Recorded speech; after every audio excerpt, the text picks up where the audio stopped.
I still remember the moment I found the key. It was small, brass-colored, with a faint scratch running along its edge. First, I didn't think much of it.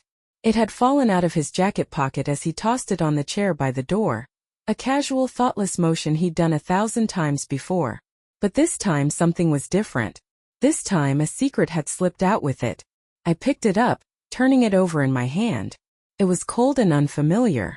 I glanced at the front door, then at the garage door, and finally at the basement door, each one playing a role in my growing suspicion. None of them matched. "Hey," I called out, walking into the kitchen where he was scrolling on his phone. "What's this key for?" He barely looked up. "Huh. Oh, that? Just an old key from work. Must have forgotten to toss it." His voice was smooth, too smooth, like silk laid over broken glass. I narrowed my eyes at him. "From work?" I repeated, twisting the key between my fingers. "Yeah, babe. They changed the locks months ago. You can throw it out if you want." He glanced up, flashing me that familiar grin, the one that had charmed me for years. Something in my chest tightened. He always knew how to disarm me, but this time the unease stuck. I tossed the key into the little bowl by the door with the other random knickknacks, but I didn't forget it. I never forget things like that. Weeks passed. Life went on like it always did. The morning rush, the quick peck on the cheek before he left for work, dinner together on the couch while a mindless show played in the background. But something had shifted. It's hard to explain, but when you've been with someone long enough, you can feel it when the air changes. Conversations became shorter. His phone never left his hand. He started coming home later, with vague excuses about late meetings and project deadlines. I told myself I was being paranoid. I told myself I was imagining it. But then I saw it. I was using his laptop to check my email because mine was dead, and as I typed, the autofill search bar popped up. For little words. "Apartments for rent nearby." I stared at it, my fingers frozen over the keys. My heart started pounding, a slow, heavy thud that filled my entire chest. He'd never mentioned looking for apartments. Why would he? We had a house. We were happy. Weren't we? My breath came faster as I clicked the search. His browsing history was there. Clear as day. Listings for one-bedroom apartments, studio apartments, short-term rentals. My heart felt like it was being squeezed in a vice. My mind raced for explanations. Was he planning to surprise me with a getaway? Was he looking for a place for a friend? Every scenario felt thinner than the last. But one listing caught my eye. It wasn't just a random search. It was a bookmarked page. And next to it, an address. I sat back in the chair, staring at it like it might explode. The street was only 20 minutes away. I sat there for a long time, my mind teetering on the edge of something I didn't want to face. But the longer I stared, the more it called to me. I had to know. The next day, I told him I was visiting a friend after work. He nodded, barely looking up from his phone. I watched his face, searching for signs of guilt, fear, anything.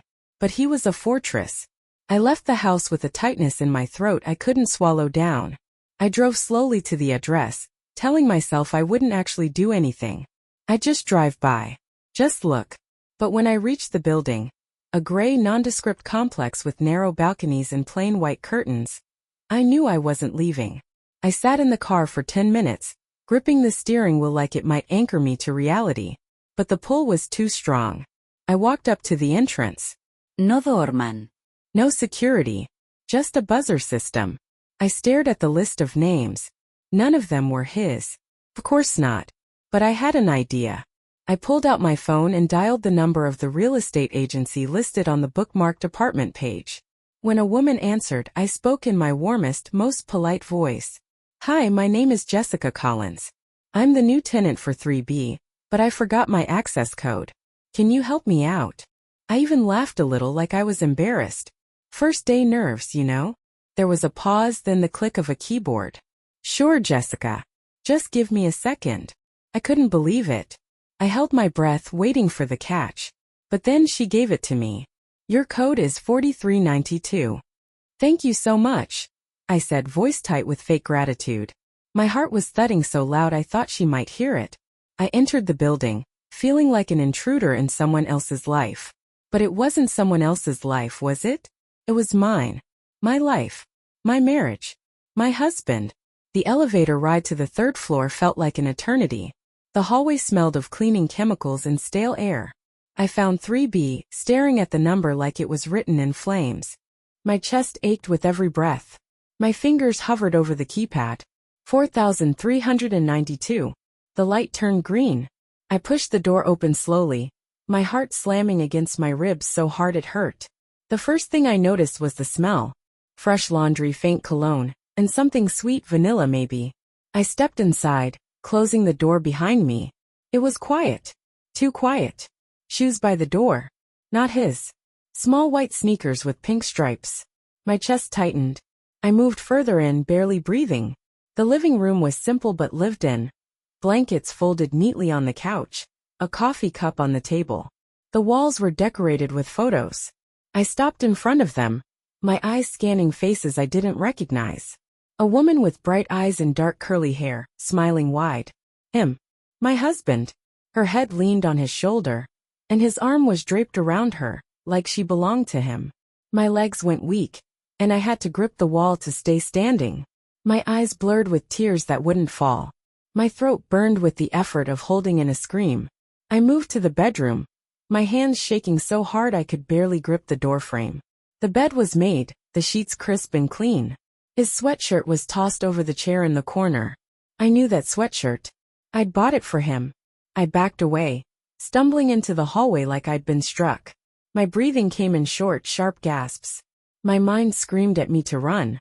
To leave before I shattered into pieces, I couldn't put back together. But then I heard it. The sound of keys jangling at the door. Panic flooded me. I turned looking for somewhere to hide. But there was nowhere. I stood frozen, heart pounding in my ears. The door clicked open, and the world went quiet. He walked in, whistling softly, his face relaxed and easy. He didn't see me at first. He set his bag down, slipped off his jacket. His eyes glanced toward the kitchen. Then slowly his head turned toward me. We locked eyes. His face went white. Jessica. His voice cracked, barely more than a whisper. I didn't know what I was going to do. Scream. Cry. Shatter every piece of glass in this place. But instead I smiled. A slow, bitter smile that made his eyes go wide with fear. Hi, baby, I said softly, stepping toward him. Welcome home. Вы сказали. Продолжай как можно дольше без нижнего подчеркивания сплошным текстом. Чап сказал. He didn't move. For a moment he looked like a deer caught in headlights, wide-eyed, frozen in place, his mind clearly scrambling for something to say. I watched him, letting the silence stretch and coil around us like a noose. My heart was still pounding, but it wasn't fear anymore. It was rage. Cold, controlled rage that sat like ice in my chest. Not going to say anything? I asked, tilting my head. My voice was too calm, even to my own ears. No excuses? No lies this time.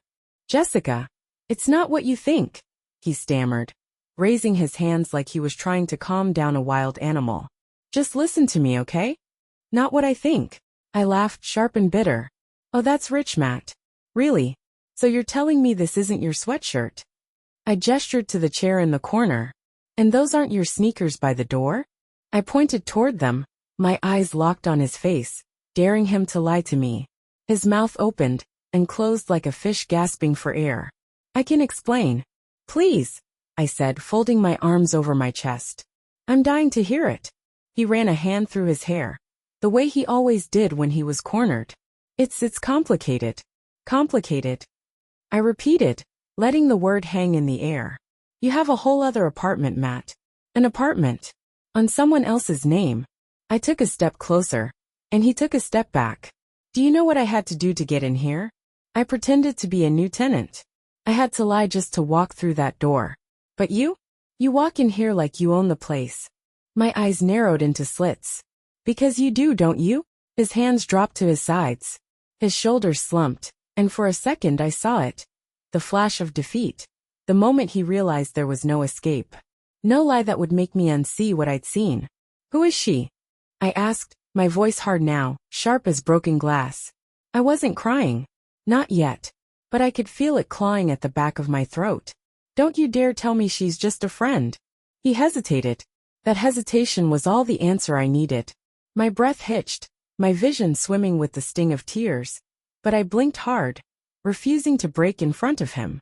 Her name is Lily, he said quietly, as if saying it softly would make it hurt less. She's no one. I laughed. I couldn't help it. It burst out of me like a sharp, ugly bark. No one? She's no one, but she's in your photos, huh? She's no one, but she's got your clothes hanging in her closet. I threw my arm toward the bedroom. Tell me, Matt. Does she know she's no one? Does she know she's just a little secret you're hiding in this sad little apartment? He didn't answer. Of course he didn't. The silence hit me harder than his words ever could. My heart felt like it was being wrung out, twisted until there was nothing left. I took a deep breath, trying to steady myself. I'd always told myself I was strong, smart, not the kind of woman this happened to. But here I was, standing in the middle of a life I didn't recognize. Do you love her? I asked, my voice barely above a whisper. I hated how small it sounded, but I had to know. I had to hear it. He rubbed his face with both hands, dragging them down slowly like he could wipe away the truth. Jess, it's not that simple. I took another step toward him, and he flinched like I'd raised a fist. No, I hissed, my eyes burning into him. It's a yes or no question, Matt. Do you love her? His silence was my answer. I felt something inside me crack, something deep and old that I hadn't even realized was holding me together. I'd been holding it all in, all the doubt, all the little signs I'd ignored for the sake of peace. But there was no peace left. Not anymore. You are such a coward, I said, my voice shaking now, my throat tight with all the words I'd never said before. You could have told me. You could have been honest. But no, you'd rather be a liar. A cheat. A man who plays house with two women and thinks he's clever for it. He moved forward, his hands outstretched. His face crumpled in something that looked like guilt, but I knew better. It wasn't guilt. It was panic. Jess, please. It wasn't supposed to be like this. Don't. I held up a hand and he stopped like I'd slapped him. Don't you dare come near me. My voice broke on the last word and I hated that he heard it. I gave you everything, Matt. Everything. And you threw it away for her. My chest heaved with every breath, and I hated how close I was to sobbing. He reached for me again, but I stepped back, every part of me screaming at him to stay away. I can fix it, he said, desperation lacing every word. We can fix this, Jess. We can go home. Please let me. Home. I spat the word like it was poison. There's no home anymore, Matt. You broke it. My voice cracked, and this time I didn't fight it. Tears spilled over, hot and angry, and I wiped them away with the back of my hand. Do you get that? You don't come back from this. You don't get to walk into our house, sit on our couch and pretend everything's fine. Jess, please. Don't you dare say my name. I snapped, my voice cutting like a blade. You don't get to say my name, like you still have a right to it. He opened his mouth, but I'd had enough. I was done listening. I turned on my heel, walking toward the door. My legs felt weak, like they could give out at any moment, but I didn't stop. I wouldn't give him the satisfaction of seeing me fall. You'll regret this, he called after me, his voice sharper now, colder. You think you're the only one hurting, Jess? You think I'm not hurting too? I stopped in the doorway, gripping the frame so hard my knuckles went white. Slowly I turned to face him. I wanted to say something clever, something that would stay with him, haunt him every time he closed his eyes. But all I could think of was the truth. You're not hurting, Matt, I said softly, tears still streaming down my face. You're just afraid you finally got caught. I didn't wait for his reply. I walked out, letting the door slam behind me, letting it echo down the hallway like a gunshot. My legs moved on their own, step after step, down the hall, down the stairs. I didn't wait for the elevator. I couldn't. I needed to move. I needed to be far away from that place, from him, from all of it. The cold air hit me like a slap to the face when I stepped outside. I gasped, sucking in a breath so sharp it hurt. My chest rose and fell, my breaths jagged and uneven, but I didn't stop moving. I walked to my car, hands shaking so hard I could barely get the key in the door. My heart was racing, my head spinning.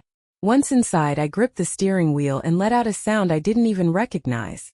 A raw, broken sob that shook my whole body. I don't know how long I sat there, crying until my face was soaked, until my throat was raw and sore. But eventually the sobs slowed. My breathing evened out. I wiped my face on my sleeve, feeling the hollow ache settle into my chest. I glanced in the rearview mirror and stared at my reflection. My eyes were bloodshot, my cheeks stained with tears. But something else was there too. Something hard. Something strong. I took a deep breath, gripping the steering wheel tighter. I had seen the truth. Now I had to decide what to do with it. Вы сказали. Продолжай как можно дольше без нижнего подчеркивания сплошным текстом. Чат сказал. I don't remember driving home. I remember gripping the wheel so tightly that my fingers ached. I remember the low hum of the tires on the road. The world outside the windows blurring into streaks of gray and white. I remember blinking so hard it hurt, trying to stop the tears that just wouldn't quit. But the drive itself? It's a fog. A long hollow stretch of nothing. By the time I pulled into the driveway, it was already dark.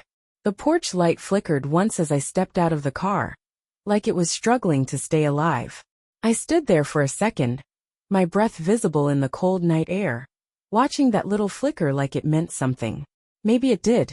The house looked different somehow, like a stranger's house. The warm glow from the living room window wasn't comforting anymore. It was mocking. My chest felt tight as I stared at it, my hands still stuffed in my coat pockets. I'd always loved that house. We'd picked it together, walked through every room together, dreaming of what it could be. Our home. Our fresh start. Now it just looked like a lie. I finally moved, my legs heavy like I was walking through wet concrete. Each step toward the front door felt like a battle I was losing. My fingers hovered over the doorknob for a moment too long. I thought about getting back in the car, driving somewhere, anywhere but here. But I didn't. I turned the key and walked inside. The warmth hit me first. The familiar smell of the house, laundry detergent, old wood, and the faintest hint of his cologne lingering in the air. I shut the door behind me slowly, like I didn't want it to know I was here. Silence. The house was so quiet it made my ears ring. I kicked off my shoes like I always did, except this time. I didn't line them up neatly by the wall. I just left them there in the middle of the floor, like I didn't care anymore. Because I didn't. I moved through the house like a ghost, my eyes scanning everything like I was seeing it for the first time. The pictures on the wall. The framed photo of us from our trip to California. Him smiling wide with his arm around me like he had the whole world. I wanted to smash it. I wanted to throw it so hard it shattered into 1,000 pieces. But I didn't. I just stared at it. I could feel the tears threatening to come back, that tightness in my chest rising again. But I'd cried enough for one night. I swallowed it down, pushed it down so deep I almost couldn't feel it anymore. My phone buzzed in my coat pocket. I knew who it was before I even looked. Matt, can we talk? I turned off the screen. I didn't delete the message. I didn't respond. I just stared at it for a second before putting the phone on the counter, face down. I moved to the kitchen, pulling open cabinets like I was looking for something, though I wasn't sure what. A distraction maybe. My fingers wrapped around a bottle of wine, and I pulled it down without thinking. I poured a glass, more than I should have, but I didn't care. I stood there by the sink, one hand on the counter, the other wrapped around the glass, taking slow sips. Each swallow burned a little less than the last. The quiet was too loud. Every little creak of the house sounded like a scream.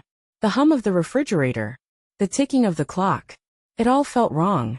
I glanced at the back door. For a second, I thought about walking out there, into the cold, and just breathing. Just standing there, away from it all, letting the night swallow me whole.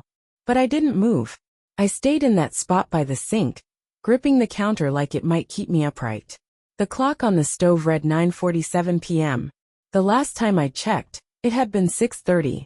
I wasn't sure how I'd lost 3 hours. The wine was gone. I poured another. Time felt strange, like it had slowed down and sped up at the same time.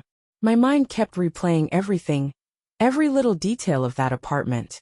Her shoes, her photos, his sweatshirt on her chair. I wondered if she'd ever sat there, wearing it like it was hers. I wondered if he'd watched her do it. My fingers gripped the edge of the counter so hard it hurt. I don't know how long I stood there like that. Minutes. Hours. Another buzz from my phone. I didn't check it. I didn't need to. I knew him too well. He'd be sending the same messages he always sent when we argued. Please, baby. It's not what you think.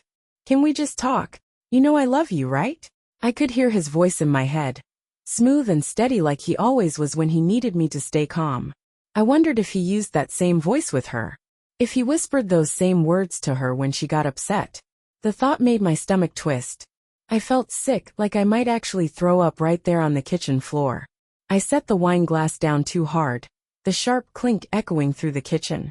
I pressed my palms against the cool countertop, breathing in through my nose, out through my mouth, just like I'd learned to do during panic attacks. But this wasn't a panic attack. This was grief. 'Cause that's what it was, wasn't it? Grief. For the life I thought I had. For the man I thought I knew. My eyes drifted back to the phone on the counter. It was still face down, still silent. I knew it wouldn't stay that way for long. Matt didn't like silence. Silence gave me time to think. And men like him hated it when you had time to think. I wiped my face with both hands, letting out a slow, shaky breath. My body felt so heavy, like all the weight of the day had finally caught up with me. My head ached from the wine, from the crying, from all of it. I didn't know what to do next. Part of me wanted to pack a bag, grab whatever I could carry, get in the car, and drive until the road ran out. But where would I go? Who would I be when I got there? Another part of me wanted to stay and fight, to make him suffer the way he'd made me suffer. But I wasn't sure I had the strength for that. I wasn't sure I wanted to be that woman. I turned, leaning against the counter, and stared at the living room, the couch where we'd sat side by side for years, eating takeout and watching TV like we didn't have a care in the world. The throw blanket I'd bought last Christmas, draped neatly over the armrest. It all looked so normal, so ordinary. But I wasn't that woman anymore. The one who believed in things like normal and ordinary. I stared at that phone. I could call him, could yell, scream, break him into pieces the way he'd broken me. But what would that do? He'd lie. He'd cry. He'd beg. I'd seen it before. Not from him, but from men like him. Men who only cared when they were caught. Men who only begged because they were afraid of losing the one thing they thought they'd always have. Not this time. I pushed off the counter, grabbing my phone. My fingers hovered over the screen. His messages lit up the screen like tiny bombs, one after another. I didn't open them. I didn't need to. Instead, I scrolled down past his name, past the texts and the missed calls. I tapped on another contact. Hey, I typed. Can I stay with you for a while? It only took her 10 seconds to reply. Of course. Always. My eyes burned again, but this time it wasn't from grief. It was relief. I grabbed my bag. I didn't pack much. I didn't need much. I didn't look back at the house as I pulled out of the driveway, because I wasn't coming back. Вы сказали. Продолжай как можно дольше без нижнего подчеркивания сплошным текстом. Чат сказал. The road stretched out ahead of me like a long, empty promise. Streetlights flickered as I passed under them, each flash of light cutting through the darkness for just a second before it disappeared behind me. My hands gripped the steering wheel, knuckles white, my eyes locked on the road ahead. I wasn't sure where I was going, only that I needed to keep moving. If I stopped, if I let myself sit still for even a second, everything would catch up to me. The memories. The betrayal. The image of his face when he saw me in that apartment. I drove for hours, maybe more. The radio played low in the background, some slow, sad song that matched the weight in my chest.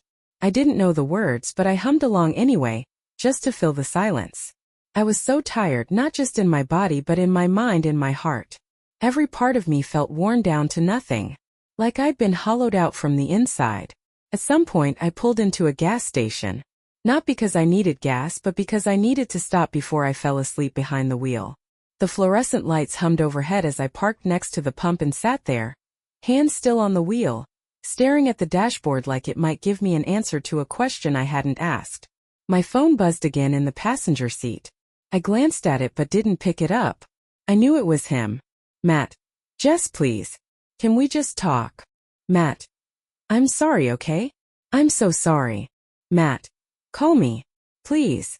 I laughed, but it wasn't a real laugh. It was the kind of laugh that comes out when you've got too many emotions fighting for space in your chest. A hollow, bitter sound that didn't feel like it belonged to me. I could practically hear his voice, that smooth practice tone he always used to calm me down. It used to work. Not anymore. I stared at the messages for a long time, my thumb hovering over the screen like I might respond. But I didn't. What would I even say? What was left to say to a man who had looked me in the eyes and lied so many times I'd lost count? I pressed the power button, and the screen went dark. The air inside the car felt too still, too quiet, so I got out. The night air hit me like a slap, cold and sharp against my skin. I shoved my hands in my coat pockets and glanced around. The gas station was mostly empty except for a guy in a hoodie leaning against his truck, scrolling on his phone, and an older woman inside paying for cigarettes. I stood there for a moment, breathing in the cold, crisp air like it could clear out the fog in my head. I thought about calling Rachel. She'd told me I could stay with her, but the idea of showing up at her door, red-eyed and broken, made my chest ache. She'd let me in without a second thought. She'd hug me, offer me a blanket, pour me a glass of wine, and tell me I deserved better. I'd nod, agree with her, pretend I believed it. But right now I didn't believe it. Right now, I didn't feel like I deserved anything at all. I walked toward the convenience store. Not because I needed anything, but because I needed to be anywhere but inside my own head. The bell above the door jingled as I stepped in. The cashier, a tired-looking man in his 50s with graying hair, barely glanced up from his magazine. I wandered through the aisles, letting my fingers trail along the shelves. Chips, candy, energy drinks. Nothing I wanted, but I picked up a pack of gum anyway. As I stood in front of the coolers, staring at rows of soda bottles and energy drinks, my mind drifted back to that apartment. I hated that I could still picture it so clearly. The scent of vanilla in the air, the softness of the throw blanket on the couch, the stupid little sneakers by the door. I wondered if she'd bought them for herself, or if he'd bought them for her. The idea of him picking something out for her, thinking of her while he stood in a store, made my stomach twist. I grabbed a bottle of water and went to the counter. The cashier scanned it without a word, and I paid in cash just to avoid the little beep of my card's approval. As I walked back to the car, I glanced at the phone again. More messages. Matt. I love you, Jess. You know that, right? Matt. I made a mistake, okay? Just one mistake. Matt. Please. Just answer me. I sat in the driver's seat, gripping the bottle of water, but not opening it. My mind was too loud, too full of thoughts that wouldn't stop. My thumb hovered over his message thread. I could block him. I should block him. But I didn't. Not yet. Instead, I typed out a message I knew I'd regret. My fingers moved before I could stop them. Did you love her? I hit send before I could think twice. It was stupid. Weak. I hated myself for it. But I needed to know. I needed to hear him lie to me one more time, so I could finally let go. The reply came faster than I expected. I watched the 3 little dots appear, vanish, then reappear. I didn't breathe. I didn't blink. Matt. No. I swear, Jess. It wasn't love. It didn't mean anything. I stared at his words for so long my eyes burned. I don't know what I'd been expecting him to say, but somehow, this was worse. It didn't mean anything. It didn't mean anything. Like that was supposed to make me feel better. Like I was supposed to believe that he risked everything for nothing. I set the phone face down on the seat. I didn't have the energy to argue. The roads were empty when I pulled back onto the highway. It felt like I was the only person in the world. Just me and the low hum of the tires against the asphalt. My eyes stayed locked on the white lines ahead of me. One after another, endless and steady. At some point, I realized I wasn't going to Rachel's. I didn't know where I was going, but it wasn't there. I didn't want to see her face. The way she'd look at me like I was something fragile that needed to be fixed. I didn't want to explain. I didn't want to be comforted. I just wanted to be alone. I found a motel off the highway. The sign flickered. Half the letters burned out, but it was open. I pulled into the lot, parking in the space furthest from the entrance. The woman at the front desk didn't ask questions. She slid me a keycard and told me my room was on the 2nd floor. I thanked her even though I didn't mean it. The room smelled like old cigarettes and cheap cleaning spray. The bedspread was scratchy. The air conditioning unit rattled every few seconds. But it was quiet. Quiet enough to finally hear myself think. I sat on the edge of the bed, my hands resting on my knees. I didn't cry. I didn't scream. I just sat there, letting everything settle in. It felt like I'd been running all night, and now that I'd finally stopped, it was all crashing down on me. I reached for my phone, fingers moving slower this time. No more messages from him. Maybe he'd finally given up. But I didn't block him. Not yet. Instead, I stared at his name at the top of the screen. Just his name. No heart emoji. No pet name. Just Matt. Plain. Simple. Empty. I sat like that for a long time, watching the screen dim, then go black. I laid back on the bed, my eyes on the ceiling, counting the cracks in the paint. I don't know how long I stayed like that. I don't remember falling asleep, but I remember waking up. I remember the vibration of my phone on the nightstand, the glow of the screen lighting up the dark room. I rolled over, squinting at the brightness, my heart already sinking before I even read it. Matt, can I see you? I just want to talk. I stared at it for so long my eyes blurred. Then slowly, carefully I tapped the screen. Block number? My thumb hovered over it. This time I didn't hesitate. I pressed it. And just like that he was gone. Вы сказали. Продолжай как можно дольше без нижнего подчеркивания сплошным текстом. Чат сказал. I woke up to a sliver of pale gray light creeping in through the gap in the motel curtains. For a second, I didn't know where I was. The stiff mattress under me, the stale smell of cigarettes, and the distant hum of cars passing by. It all felt wrong. Then it hit me. The apartment. The sneakers. The photos on the wall. Her. I squeezed my eyes shut like I could force the memories back into the dark. But they didn't go. They stayed. The weight of it all pressed down on me like a heavy blanket I couldn't kick off. My chest felt hollow and tight at the same time. And for a moment I couldn't breathe. I sat up too quickly, my head spinning from the sudden movement. My hands pressed into the thin, rough sheets beneath me as I sucked in a deep breath. It wasn't a dream. I was still here. In this motel. Alone. My phone lay face down on the nightstand, dead quiet. No buzzing. No ding. No messages from him. Not anymore. I'd blocked him. For the first time in years, I wasn't waiting for a reply. I glanced at the time. 7:12 morgens. Too early for anything. Too late to go back to sleep.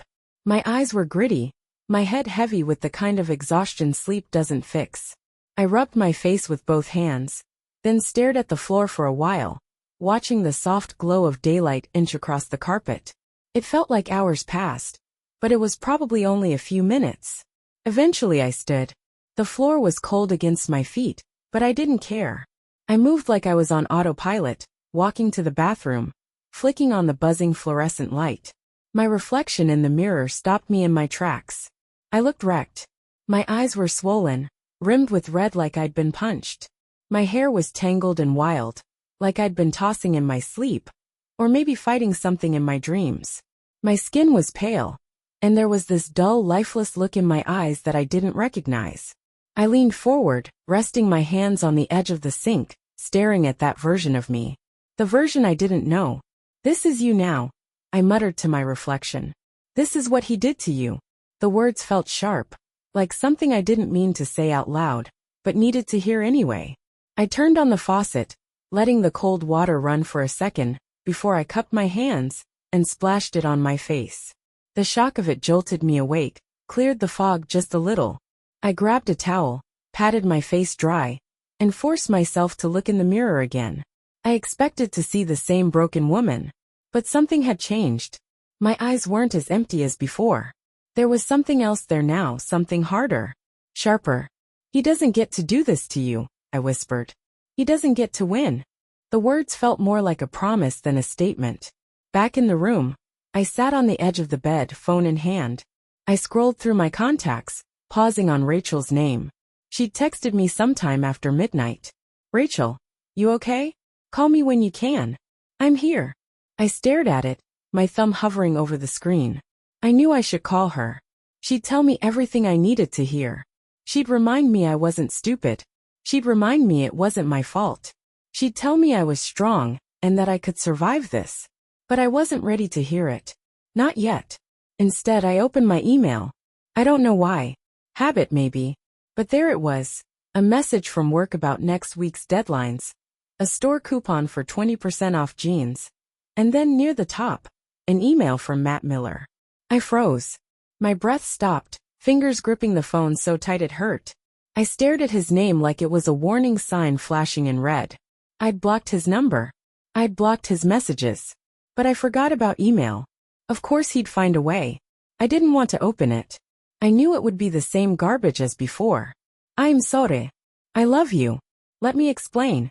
The words were burned into my mind by now. But curiosity is a twisted thing. It drags you toward the one thing you swore you'd never look at again. So I opened it. Subject, please read this. I'm begging you. I rolled my eyes. Begging. He never begged until now. The email was long. Paragraphs and paragraphs of apologies, explanations, and more lies than I cared to count. He said he didn't mean to hurt me. He said it had been complicated. He said he didn't know how to stop once it started. He blamed work stress. He blamed loneliness. He blamed everything but himself. But one line caught me. It's over with her. I ended it. I swear. I'll do anything to prove it to you. I read it again. Slowly. Carefully. It's over with her. So it was something. It wasn't meaningless like he'd claimed. It was something real enough that he had to end it. My jaw tightened, and I clenched the phone so hard I thought it might crack. He'd told on himself without even realizing it. I hit delete. Gone. Just like him. I stood up, my body moving before my mind could catch up. I grabbed my bag, shoved my clothes inside with fast, angry hands, and zipped it up hard enough to hear the teeth of the zipper grind together. I was done with this room. Done with this whole night. I didn't know where I was going, but I wasn't staying here. I left the room key on the table and walked out without looking back. The sun was higher now, warm streaks of light stretching across the parking lot. Birds chirped in the distance. It felt too peaceful, too normal for what I was feeling inside. I shoved my bag into the back seat and climbed into the driver's seat. The steering wheel was cold against my hands. I didn't start the car right away. I sat there, hands resting on the wheel, breathing slow and steady. I thought about everything I'd done since I found that stupid key. How every step I'd taken, every question I'd asked, every truth I'd uncovered had led me here.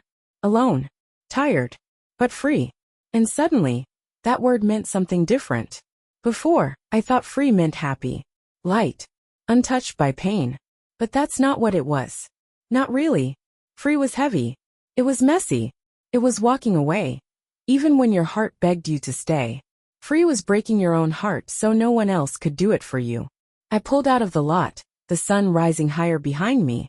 My phone buzzed once. Not him this time. Rachel. Rachel. Where are you? Come over. I'll make pancakes. I smiled for the first time in hours. Not a big smile. Not a happy one. But it was real. I hit call. It only rang once before she picked up. Jess. Her voice was soft, careful, like she was afraid I might break. Hey, I said, and my voice sounded different to me. Calmer. Steadier. I'm on my way. You okay? She asked. I paused, thinking about it. Thinking about everything I'd lost. Everything I'd learned. I will be, I said. The road ahead was long. But this time, it felt different. No more waiting for his calls. No more excuses. No more pretending I didn't know. I drove with the windows down, letting the cold wind whip through the car. It stung, but I didn't mind. It reminded me that I was still here. Still breathing. Still moving forward. And for the first time in a long time, I didn't feel lost. I felt free. Вы сказали. Продолжай как можно дольше без нижнего подчеркивания сплошным текстом. Chat сказал. The drive to Rachel's house felt different. The weight on my chest wasn't gone, but it had shifted. It wasn't crushing me anymore. It was just there. Like a bruise you keep pressing to see if it still hurts. And yeah, it hurt. It hurt like hell. But I was still breathing. Still moving forward. The highway stretched out in front of me, wide and endless. The morning sun spilling gold over the pavement. I kept the window down, letting the cold air whip against my face. It wasn't comfortable, but it kept me awake. I needed that. No more sleepwalking through my life. No more pretending not to see what was right in front of me. I glanced at the passenger seat where my phone lay. Face up, no new messages. I'd checked it twice already out of habit. Old instincts die hard, I guess. For so long, I'd been trained to expect his name to pop up. Every buzz, every chime, every vibration, I'd reach for it, hoping it was him. Waiting for the reassurance, the check-in, the quick love you babe text that felt like proof he was still mine. But not anymore. I'd blocked him, deleted his emails, cut off every rope he'd ever tied to me. It felt good, but it also felt raw, like I'd ripped off a bandage, and was now staring at the wound underneath, fresh and exposed. The sun was higher in the sky by the time I pulled onto Rachel's street. It was one of those quiet suburban neighborhoods, where everything looks a little too perfect. Clean lawns, cars in the driveway, a few kids on bikes riding circles near the curb. I watched them for a second, their laughter echoing down the street. It felt distant, like something from another lifetime. Rachel's house was at the end of the cul-de-sac. White shutters, blue siding, a big oak tree in the front yard with a tire swing, hanging from one of its thick branches. I pulled into the driveway behind her car, my engine rumbling to a stop. For a moment, I just sat there, fingers still wrapped around the steering wheel, staring at the house. She must have seen me pull up because the front door opened, and there she was.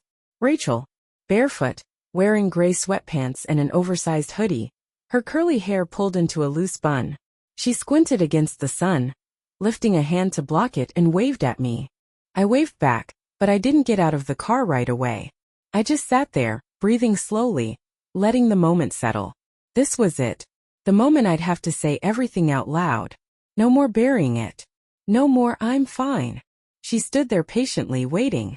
She didn't yell for me to hurry up. She didn't come to the car. She just waited. I loved her for that. Finally, I opened the door and stepped out. The cold air hit me again, but this time it didn't feel so sharp.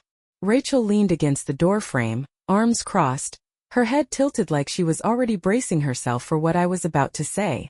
"You want to come in, or you want to stand there looking like you've been through a war?" she called out, her voice light but warm. I gave a weak laugh, rubbing my arms. "Not sure yet." "Well, if you're waiting for a sign, this is it." She nodded toward the house. "Pancakes are already on the stove."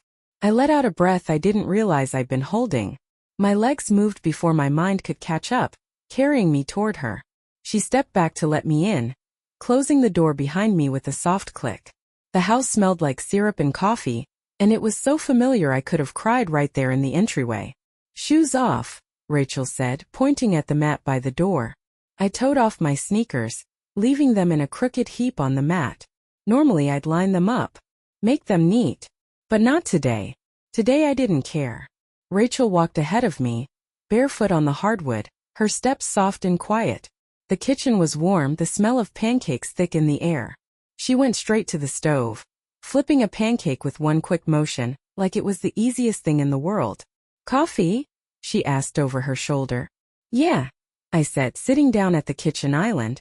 My voice sounded rough, like I hadn't spoken in days. "Please." She poured a cup and set it in front of me. I wrapped my hands around it, letting the warmth seep into my fingers. For a while we didn't talk. She flipped another pancake, her eyes flicking toward me every few seconds like she was checking to see if I was ready. I wasn't. Finally, she broke the silence. "You gonna tell me what happened, or do I have to guess?" she asked, sliding a pancake onto a plate and pushing it toward me. I stared at it for a second. Fluffy, golden brown, perfect. I didn't feel hungry, but I picked up the fork anyway, cutting a small piece. I put it in my mouth, chewed slowly, tasted the sweetness of the syrup, the warmth of the butter. It was good. Too good. I felt tears sting the back of my eyes. I set the fork down, hands shaking just a little. "Jess," Rachel said softly, coming to sit across from me. She leaned forward, resting her arms on the counter, her eyes locked on mine. "What happened?" I looked down at the plate, at the little piece of pancake I'd cut. My throat felt tight, my chest rising and falling too fast. I didn't know where to start. "I found a key," I said finally, my voice barely above a whisper. "It didn't fit any of the doors in our house." Her eyes didn't move. She stayed quiet, letting me keep going. I asked him about it. He said it was an old key from work. Said it didn't matter. I shook my head, a bitter laugh bubbling up before I could stop it. But it did. It mattered. I glanced up at her. It was a lie, Rachel. Just one more lie. Her face didn't change, but her eyes softened. She nodded once, slow and steady, like she knew this story already, like she'd heard it before. I swallowed hard. I found his search history. He was looking for apartments. My fingers tapped against the counter. I didn't even realize I was doing it until I saw her glance at my hand. I stopped. He had an address saved. So I went. I took a long sip of coffee, letting the warmth fill my chest, trying to keep myself steady. Rachel didn't say a word. She didn't rush me. She never did. It wasn't just his apartment, I said, my voice sharper now. It was theirs. The word felt like acid on my tongue.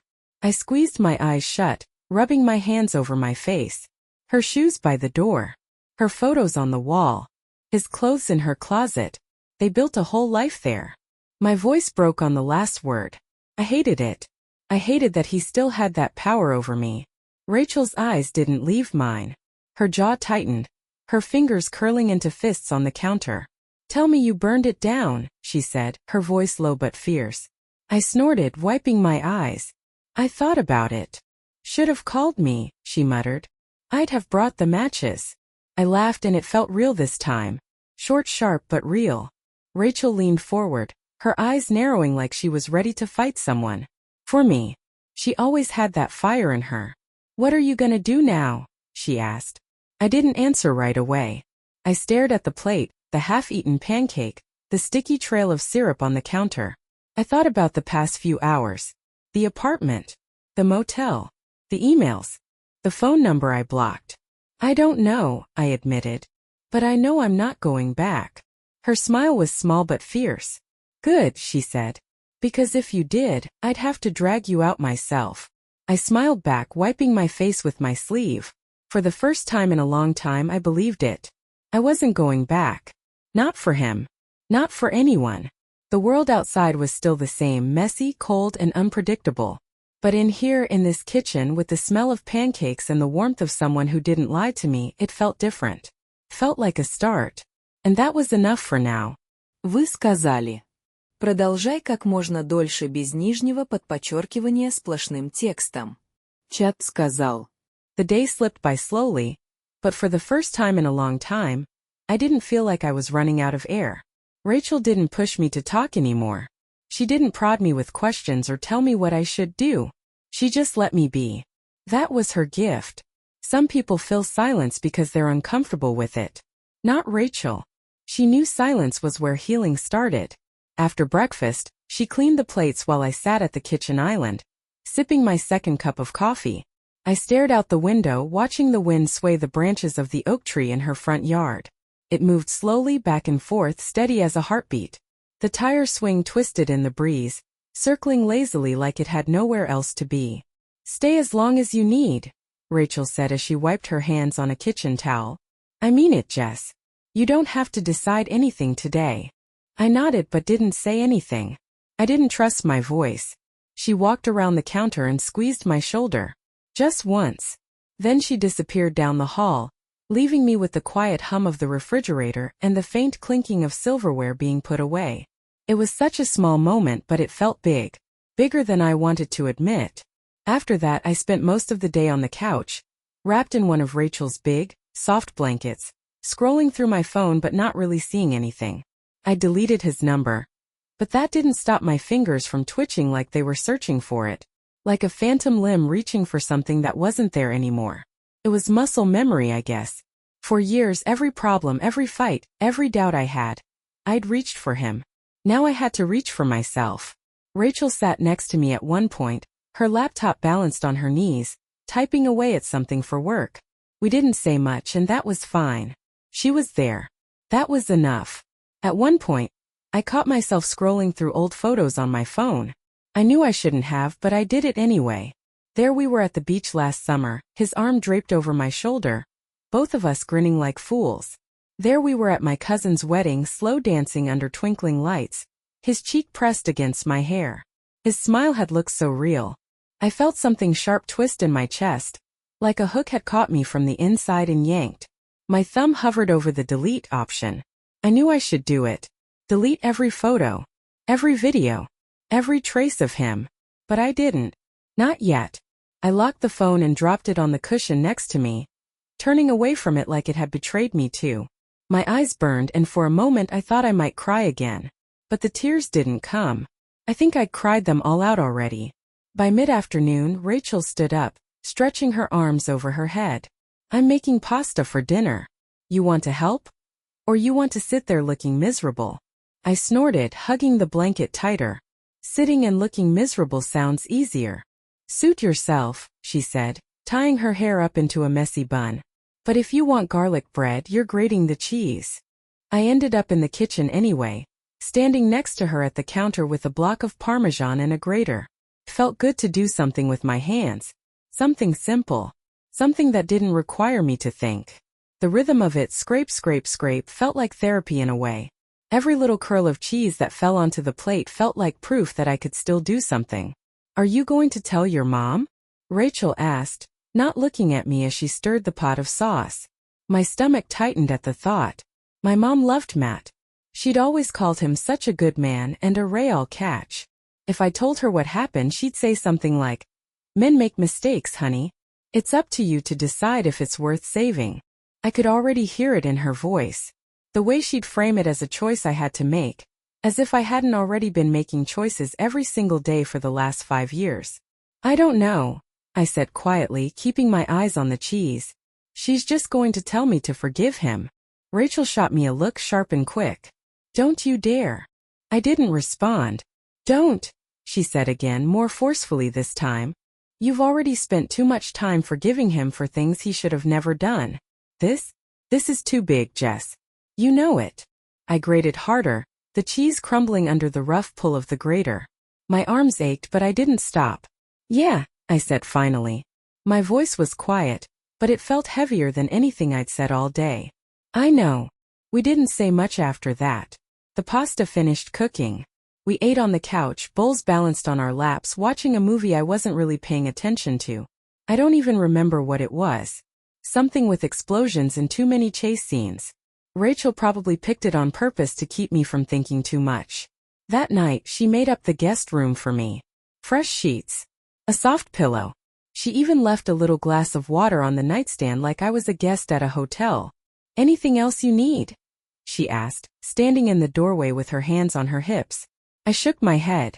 No. I'm good. She nodded like she didn't believe me but wasn't going to push it. If you wake up in the middle of the night and need to talk, I'm right down the hall. I know, I said, sitting on the edge of the bed. Thanks, Rachel. She gave me a small smile, the kind that says I'm here, even if you don't ask me to be. Then she closed the door and I was alone. The quiet was different this time. Not like the motel. This quiet didn't feel sharp or dangerous. It felt soft. Safe. I leaned back against the headboard, letting my eyes drift around the room. Rachel had hung little string lights along the top of the wall, and they gave off this soft golden glow. The kind of light that didn't make shadows, just warmth. I climbed under the covers, pulling them up to my chin. The bed smelled like lavender. Her fabric softener, probably. I stared at the ceiling, counting the tiny bumps in the paint. I didn't feel like crying anymore. I didn't feel much of anything. But maybe that was okay. For the first time, I didn't feel like I was waiting for him to fix it. I didn't feel like I was stuck in some endless loop of he'll be better if I just love him enough. No. That version of me had stayed behind in that apartment, standing next to those white sneakers and framed photos of another woman. This version of me, the one lying in Rachel's guest bed, wrapped in clean sheets and smelling of lavender, she didn't feel broken. She felt unfinished, like something still being put back together. I turned my head and glanced at my phone on the nightstand. It was still quiet. No messages. No calls. And for the first time, that silence didn't scare me. I didn't need it to buzz. I didn't need him to beg. I didn't need him at all. My eyes felt heavy. My body ached in that slow full-body way that happens after too many emotions hit you all at once. I turned on my side, curling into the warmth of the blanket, and let out a long, slow breath. I don't remember falling asleep, but I remember the last thought I had before I did. I'm going to be okay. Not today. Not tomorrow. But someday. I believed it this time. And that was enough. Вы сказали. Продолжай как можно дольше без нижнего подчеркивания сплошным текстом. Чат сказал. I woke up to the sound of birds chirping outside the window. For a second I didn't know where I was. The bed was too soft, the air smelled like lavender, and the light coming through the window was warmer than what I was used to. My brain fumbled for answers until it all came rushing back. Rachel's house. The pancakes. The apartment. Him. I sat up slowly, blinking against the sunlight streaming in through the thin white curtains. My body felt heavy like I'd been carrying something on my back all night. My neck ached, my shoulders were stiff, and my eyes were still puffy from crying, but at least I'd slept. I glanced at my phone on the nightstand. No missed calls. No messages. I stared at it for a second, waiting for the familiar tug of anxiety that usually came with a silent phone. But it didn't come. Not this time. I'd spent so many nights checking for his texts, waiting for him to explain something or fix something he'd broken. But today that wait wasn't there. I didn't need him to explain anymore. I swung my legs over the side of the bed and sat there, rubbing my hands over my face trying to wake up. I could hear Rachel moving around in the kitchen, pots clanging lightly, cabinets opening and closing. The smell of coffee drifted down the hall, and my stomach grumbled. I stood stretching until I felt the satisfying crack in my back. My clothes from the night before were still crumpled in a pile on the chair, but I didn't bother changing. It wasn't like Rachel would care. She'd seen me at my absolute worst and somehow she was still here. The floorboards creaked as I walked down the hall. Her house always had that lived-in warmth, little imperfections like creaky floors, uneven paint on the baseboards, and the faint smell of coffee and cinnamon that never seemed to go away. I loved it here. It felt like a place that could hold you together when you were falling apart. Rachel was standing at the stove, flipping something in a pan. She glanced over her shoulder and gave me a grin. "Morning, sunshine." "Morning," I mumbled, my voice rough with sleep. "Coffee's ready," she said, tilting her head toward the counter. "Help yourself." I poured a mug and leaned against the counter, watching her work. She moved around the kitchen like she'd done it 1,000 times, which she probably had. Rachel was one of those people who made everything look easy, cooking, working, friendship, life. But I knew better. She'd fought for everything she had. "What are you making?" I asked, taking a sip of coffee. It was hot and strong, just the way I needed it. "Eggs and toast," she said, sliding the eggs onto 2 plates. "Nothing fancy. Figured you'd be too tired for anything complicated." "Yeah," I said quietly, staring down at the black surface of my coffee. She set the plates on the table, then sat across from me, tucking one leg under herself. She didn't say anything at first, just watched me while she buttered her toast. I could feel her eyes on me, waiting, giving me space but ready to catch me if I fell.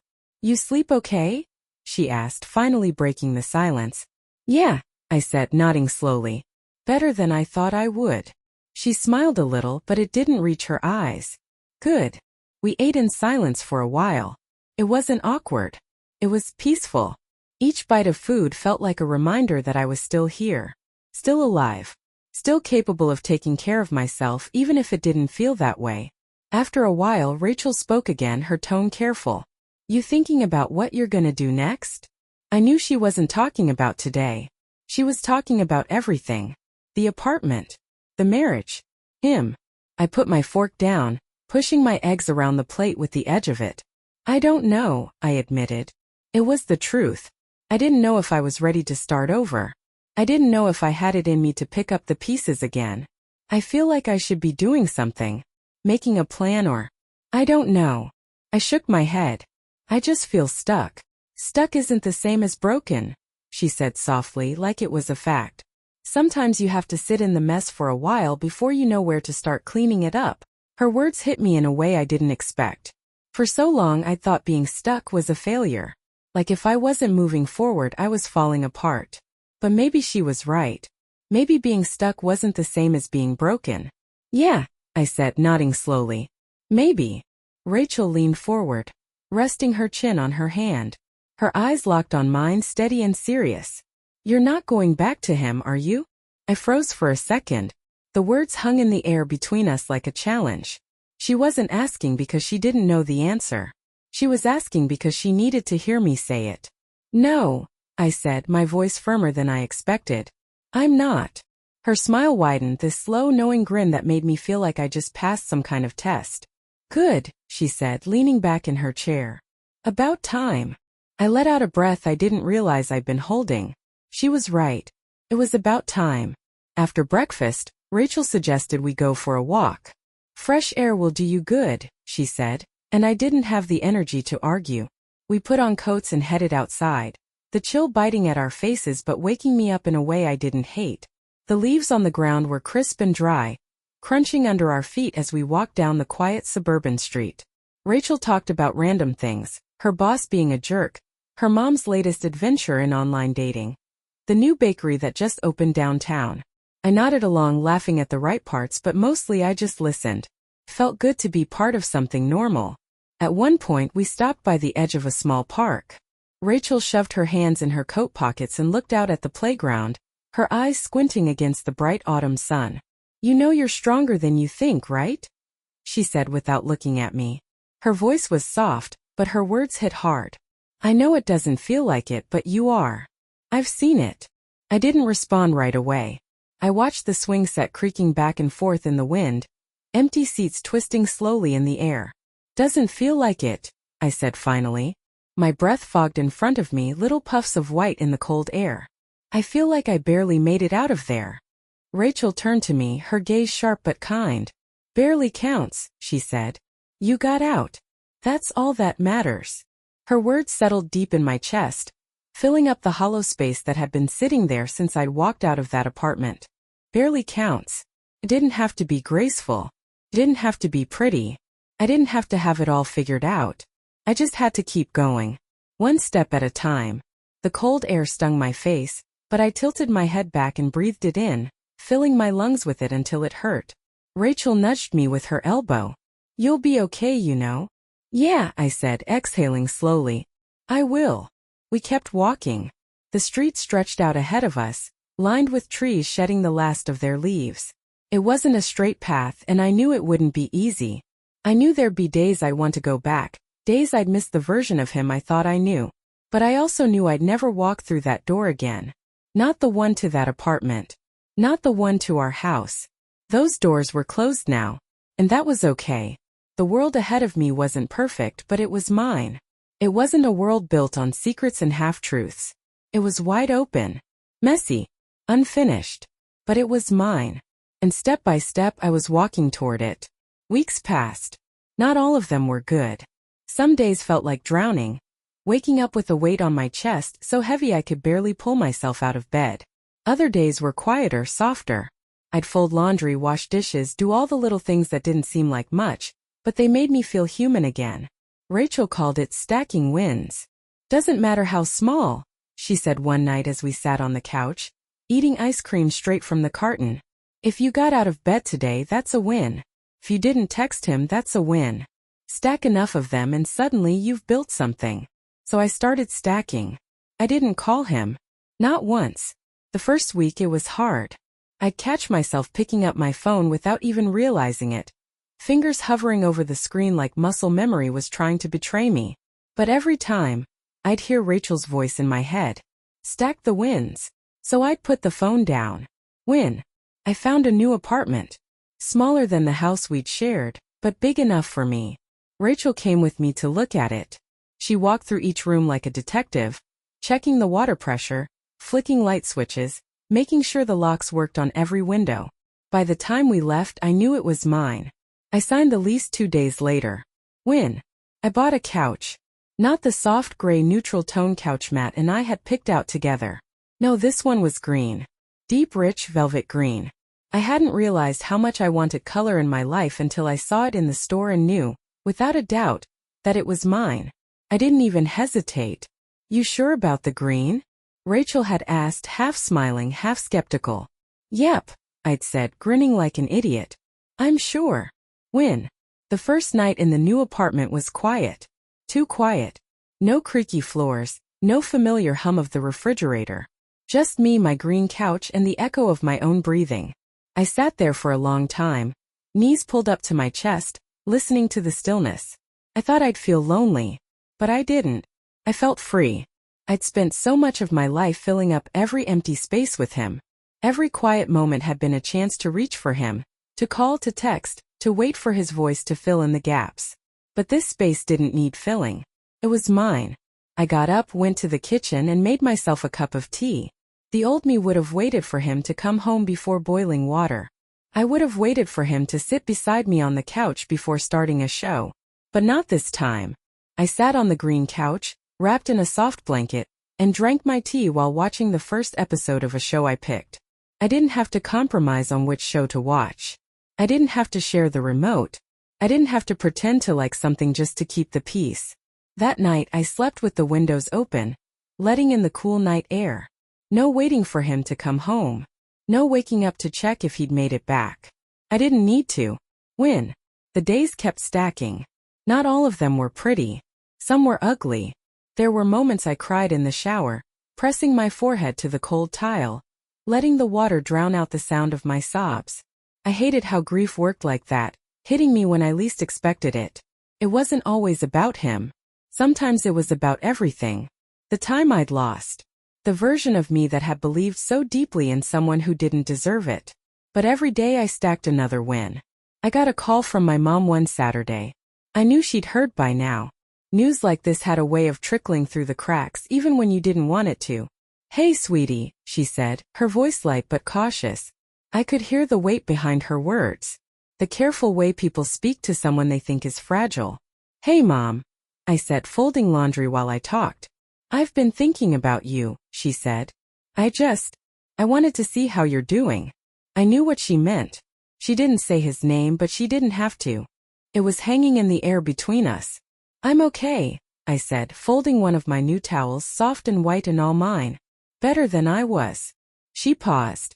I could hear the faint sound of the TV in the background on her end.